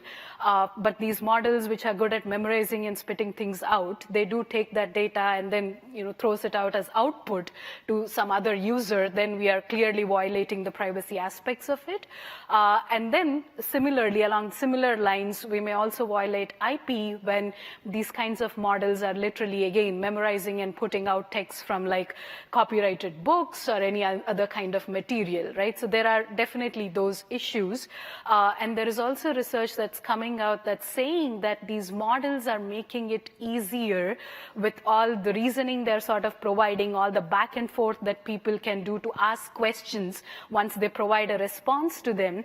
They're making it easier to infer which individuals were in the training data and what is the demographics of the training data. Were there women in the training data? What percentage? So they're making it much more easier for attackers to infer all this kind of information about the data that was used to either fine-tune or train these models. And I think that's a big risk, both for sort of information that's subject to copyrights, but also just generally private individuals' data. And there are, of course, while there are some sort of, patches as fixes at this point coming from all these companies that are building these models, I think there is no clear framework or understanding as to how to sort of root out these kinds of problems sort of from the core, right? So currently there's just patchwork going on in order to eliminate some of these problems or at least reduce their magnitude. And I think I thought more about the ethics here on the application side. There's sort of definitely concerns on the production side, and there was recently a hearing in Washington where they talked a lot about this, what data is used, IP, all that sort of stuff, what sort of regulation we need. On the one hand, I'm incredibly sympathetic to regulation in this space. On the other hand, I worry that it ends up looking like what the EU did with GDPR. And as a researcher who collects lots of data, runs lots of experiments, I have deliberately excluded studying Europe because basically dealing with GDPR is such a headache. It takes an extra month of compliance. There's all this extra stuff that you have to do. It's just a nightmare. I'm sure many of you who actually I'm seeing here, yeah, you feel it. Like, I feel for you. And there is really excellent research showing that it basically has moved power away from startups to incumbents who have lots of lawyers and can handle this sort of stuff. So I look at these in Washington and I get nervous about this question of, are the regulations going to empower incumbents, or are they going to provide more power both to startups but also to underserved groups, folks in developing economies, right? I mentioned the statistic about women using these tools, other people who might be on the margins and can get sort of excluded. And so sort of the meta thing I'm thinking a lot about here with these tools is the application empowering someone or is it disempowering someone? Right, so when we talk about, like, even our students here at Harvard Business School, am I giving you the tool to empower you to be a better student and a better learner, or are you using the tool basically to not actually have to commit to anything, sort of sidestep the learning stuff? And I think over and over again, if I go to the workers examples as well, is it that I am taking away as a designer your power, or am I using this to make your job better? I think the medical case is the best example with nurses, right, who do a lot of the face-to-face. I just took my son this morning for an ear infection to the doctor, right? You spend 10 minutes with the nurse and you spend about 30 seconds with the doctor. And we know what the pay difference is there. Yeah. And so Darren Acemoglu, amazing economist over MIT, right, he was chatting just a couple days ago about this. And could you use these tools to empower nurses to make more decisions, potentially raising their wages, helping them create more value? Right, and capture more of that value, and I think in a really interesting way? Or are you going to use it to sort of make their job even more of a grind? And I think we have a choice as business leaders on which way this is going to go, because it can be used both ways. And, coming back to this point, as you think about, we hear about the same companies in the news over and over again. It's Microsoft, it's Google, it's Apple, it's sort of the big behemoths out there. So what are your thoughts along those lines in terms of both on the production of this technology, kind of that R&D component and all of that, and then the application, just spending a few more minutes talking through some of these topics as it relates to large companies, small companies, entrepreneurs, where do you think the power balance lies, and, what are some of the things that we'll have to grapple with? Sure. You want to start? So I can take one point of view on this, but I'm sure there are other points of view here. So the point of view that I just want us to focus on a little bit, because I think this has a bearing in terms of how, all of you as business leaders will think about these tools, of course, regulations that Rem brought up and so on. At this point, when it comes to big models like these, again, focusing a bit more on GPT-like models, because I think that's where a lot of action is at this point, it seems like what the sort of the current narrative or the picture is telling us is that some of these bigger companies are owning a bigger piece of pie when it comes to keeping control in terms of building these models. Potentially also anybody who wants to use them for certain applications then will have to interface with these companies.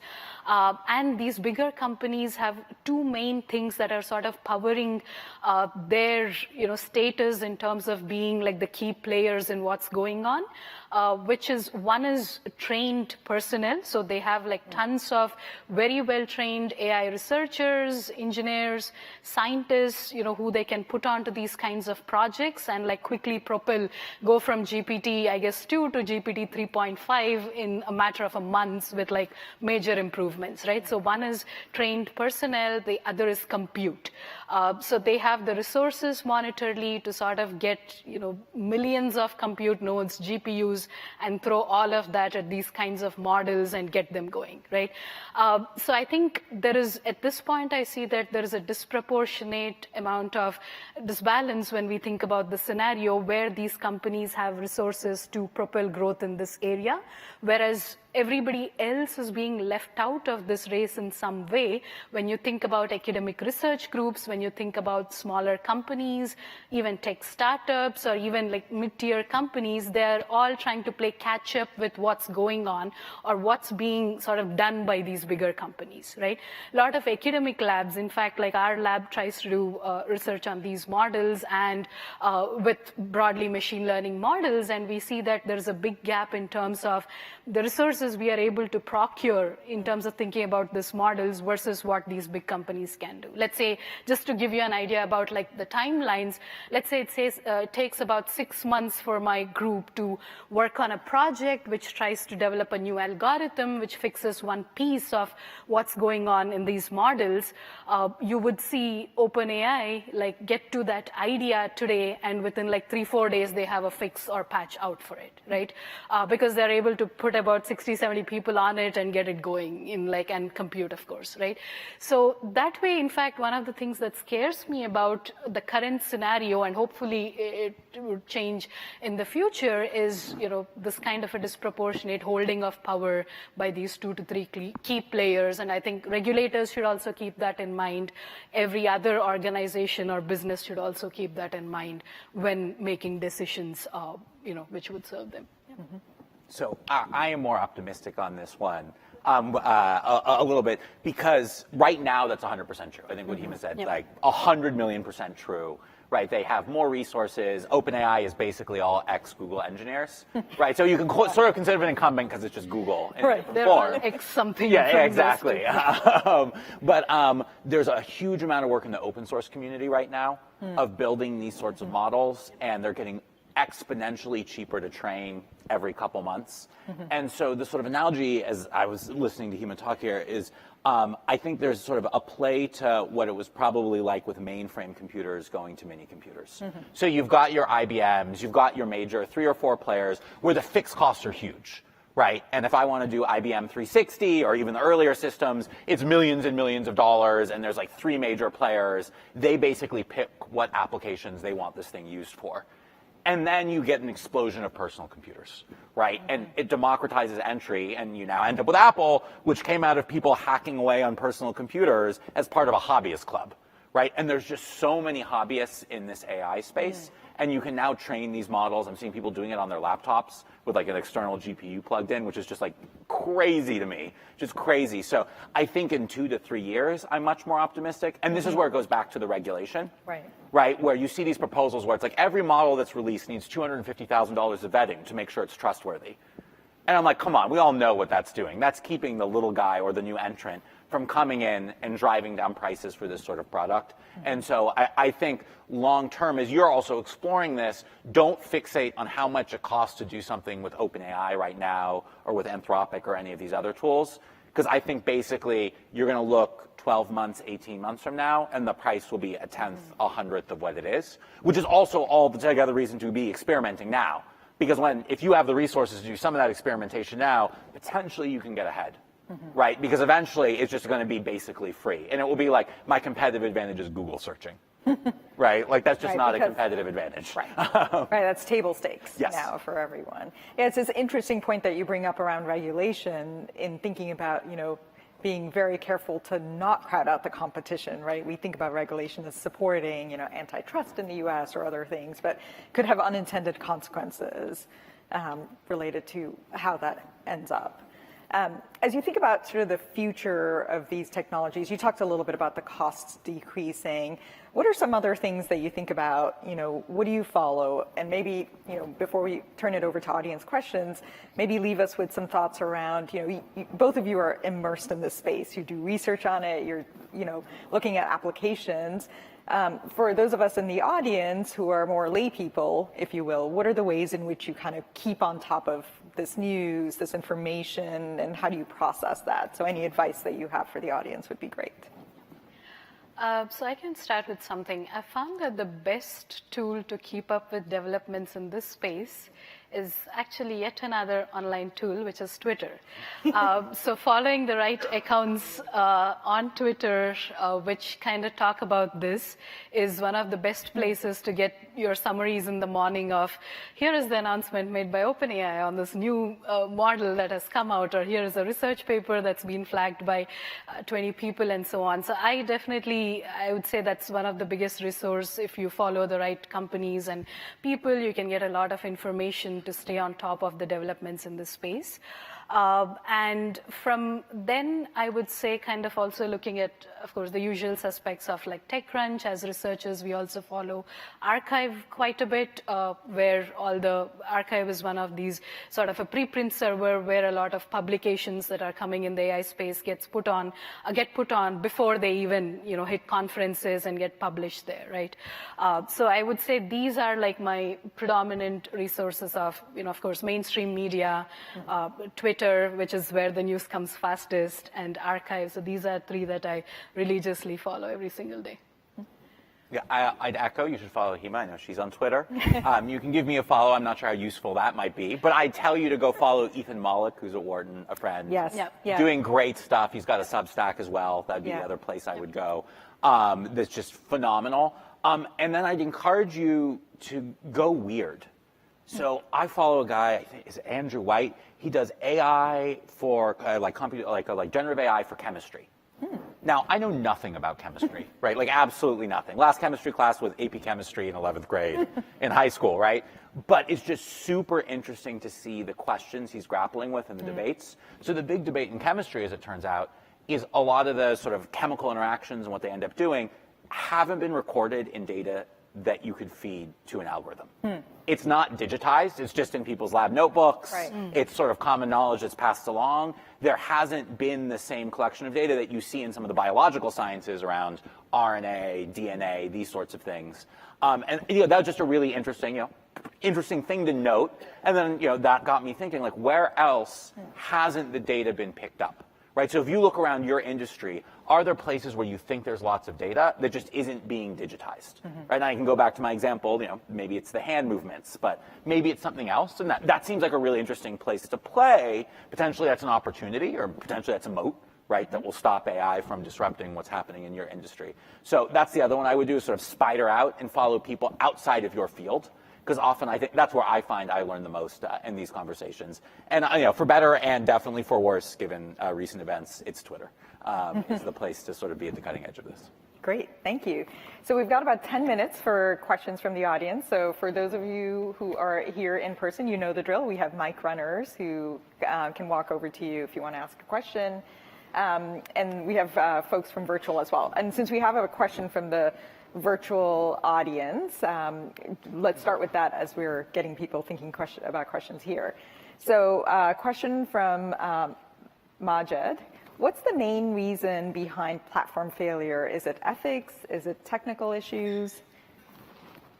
Oh, yeah, you guys did Felix's interactive lecture. The willingness to pay drops below the price, right? Or that willingness to sell goes way, way up.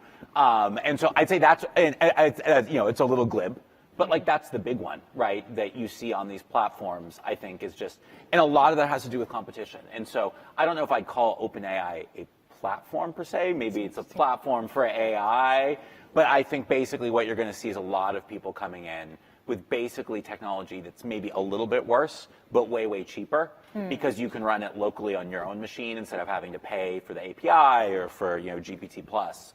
And then we know what that's going to do. People, if it's indifferent and this price is lower, I'm going to go to where that lower price is.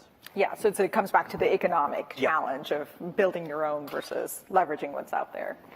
So questions from the audience? We've got one here. Oh, we'll ask him then. First of all, thanks so much for your enthusiasm for this new acronym after VTT, VTP, BTS, BTT, no? Willingness to try. Very good. I like that. Yeah. About that. Well, two considerations about this. One about regulation and governance. Where do you think it will start from? Coming from the corporations or from institutions? From the inside or from the outside? And then as a second consideration, we're here in Harvard, so it's a history of education. What considerations do you have about education in generative AI? Great. I'll take the first one, and you can take the second one. So if I understand the first question, sort of like how do you get organizations to change their governance to allow for experimentation with these tools? Correct. Great. Absolutely correct. That's exactly the question. It's really easy for me to sit here and say, let's run an experiment, right? But I'd like you to think about, if I wanted to actually get generative AI used in my firm, how many layers of approval would I need? Whose buy-in would I need? If it didn't work, would that hurt my career, right? Those are the big questions. And if the answer is, if it didn't work, it's going to hurt my career, your organization is not set up for experimentation, right? Because the whole point of an experiment is you're going to learn something. And if you know it's going to succeed, don't run it as an experiment, just do it, right? If there's uncertainty, you need to find a way to make those changes. And so I think a great way, there's some wonderful resources. Stefan Tomka, professor here in the Tom unit, has a wonderful case on booking.com, which runs like 26,000 experiments a year. Amazing, crazy governance structure. And basically what you have to end up doing is not trusting the opinions, right? But trusting the outcome, the data from the experiments. And so I think often if you're going to go down this road, it's very easy to think that what you need to do is hide away and sort of make a skunkworks, experiment on the side. I would encourage you to lean in the other way and say, let's get the key stakeholders, get them in a room, and really set out, okay, great. I want to run this experiment. This is what we're going to want to learn. This is why failure would still be valuable for our business. This is why if it works, it's worth knowing. And get everybody to agree that they're going to take part in that experiment. Because I think often we're not used to treating things in that testing way. And this is a place where you really want to try these tests. And so it's something even here, and great transition to education, we at Harvard Business School are doing right now. We just all met and we talked about how we as a faculty are going to experiment and think about trying out these generative AI tools and start to think about how do we evaluate if they are being effective or if they are undermining our mission. And just to add to Ren's point, as I was also thinking about experimentation, I was realizing that a lot of times these experiments can be sort of set up in such a way, or the exact, let's say we were talking about specifically A/B testing, for example, right? You can set the experiment up in such a way so that you can sort of minimize the losses incurred if at all this were to fail, right? And there is a lot of literature in different disciplines that touches upon this. But essentially, I agree with your point of view that discussions with key stakeholders might help you set the experiment up in such a way that even if it is failing, we can do some early stopping or like minimize the impact of it and so on. And that would make other people more comfortable with the idea of probably being able to run that experiment, right? And the second question was about education in generative AI, right? So I guess I'll talk a little bit broadly. If you were thinking about, oh, so I have an organization, I need to make sure that my employees are up to speed or understand the high-level pieces of generative AI, not just the sort of what's latest in the field, but more about they know enough about a certain tool so that they can use it effectively, right? So for that, I would say a few things.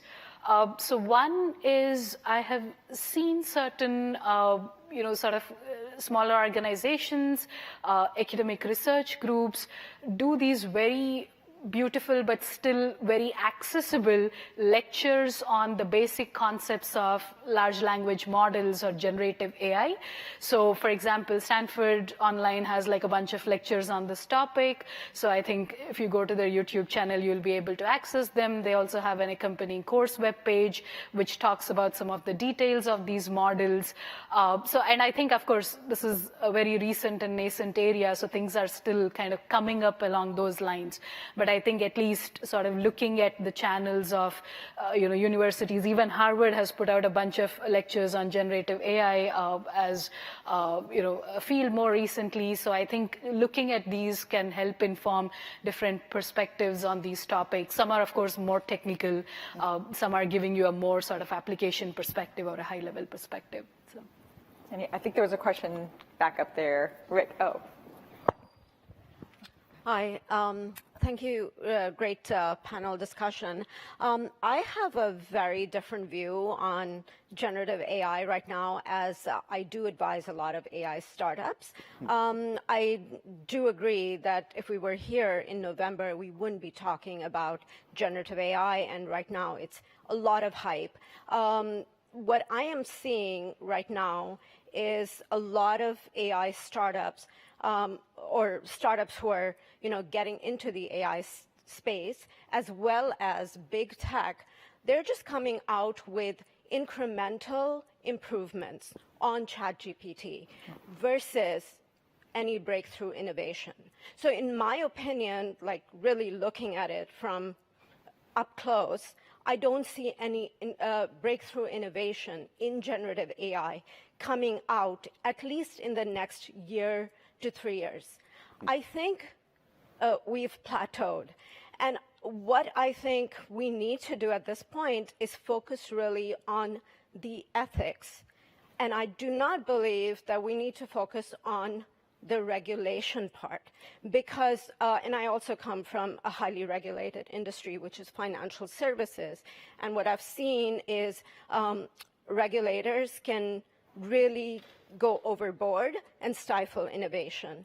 So I believe the answer really is for individuals like you or academics, as well as, industry people, to come out with guiding principles for something like this.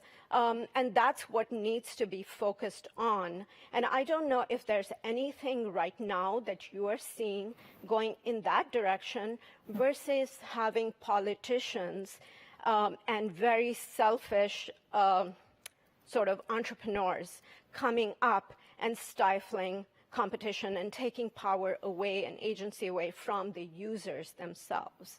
So I don't know if you're seeing anything like that, or if there are resources for it, or if anyone's working on that. That's a great question. Maybe we should go write some guiding principles. I don't know if you already have some on your website, but that's just a lovely idea.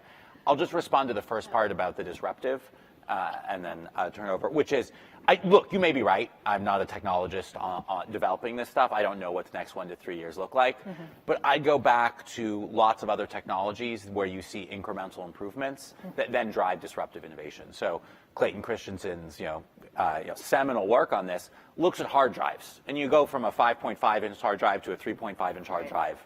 It's like whatever. It's like the same thing. It's a little bit clunkier, cheaper. Maybe the storage isn't good, but it goes in something small. But then it gets 10% or 5% better, or the costs get 10% or 5% lower, and that compounds year over year. And what you end up with is these very big players end up getting disrupted, right? And so I would say, I think as I look at those sort of larger AI landscape right now, even for a Cambrian explosion of applications and interesting new startups, we don't need fundamentally new technology for the next couple of years. It could just be incremental improvements, right? And we've seen that over and over again. Hard disks, CPUs, operating systems, all these things. It turns out that they may still allow these big changes, right? Obviously, we love thinking about like the iPhone example of something really disruptive. Maybe that happens, but even if that doesn't happen, I think there's a lot of opportunity in this sort of space. But I love the call for guiding principles. I don't know, Hima, if you have some to share. Yeah, so I'll touch upon both the questions a little bit. I think your first part was, will there be a breakthrough in the next 1 to 2 years? And I think I agree with the general trend that you have observed, that I think a lot of startups are trying to latch on to what can we tweak in language models from what exists today, which has come out from one of these bigger companies, right? But that's talking about the startup spectrum. What could OpenAI do in the next 2 years? What could Microsoft do in the next 2 years? What could academics do in the next 2 years? I think these are all sorts of questions that could lead us to different places.